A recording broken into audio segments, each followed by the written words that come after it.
کچھ لوگ بڑے گھر میں پیدا ہوتے ہیں، کچھ اپنی کوشش اور کاوش سے بڑے بنتے ہیں۔ کنور صاحب بڑے گھر میں پیدا ضرور ہوئے، مگر وہ اپنی ذاتی صلاحیتوں سے بڑے آدمی بنے۔ لوگوں نے انہیں بڑا آدمی نہیں بنایا، بلکہ ان کے بڑا ہونے کا ہمیشہ اعتراف کیا ہے۔ کنور صاحب دہلی کی تہذیبی زندگی کی جان تھے۔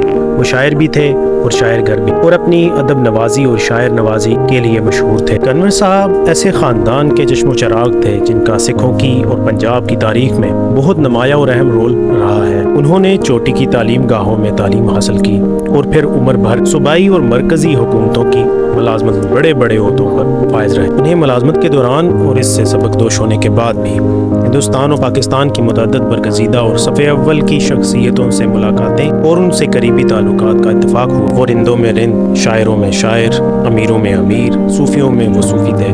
بہت کم لوگ ایسے ہوں گے جنہوں نے ایسی بھرپور زندگی کو ایسے انداز میں بسر کیا ہوگا۔ یہ ایک شخص کی داستان حیات ہے جس نے بالکل سچ بولا ہے۔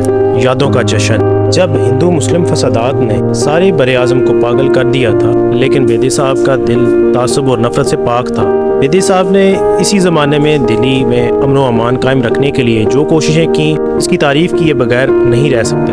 بیدی صاحب کی انسان دوستی آج بھی خیالوں میں بسی ہوئی ہے۔ بیدی صاحب ساری عمر بربریت، حیوانیت اور ظلم کے خلاف سفارہ رہے، اور یہ کام وہی کر سکتا ہے جو انسانیت پر مکمل یقین رکھتا ہو۔ یادوں کا جشن میں اس زمانے کی سوسائٹی، اس کی اہم ہستیوں، لوگوں کے رہن سہن، ان کے مختلف حالات میں عمل اور رد عمل کا تصویر ابھرتی ہے۔ یہ سب کچھ جاننے کے لیے آپ کتاب خریدیے، یادوں کا جشن۔ کتاب حاصل کرنے کے لیے munawwarbookstore.com وزٹ کیجیے اور ہمارا YouTube چینل منور بک اسٹور سبسکرائب کیجیے۔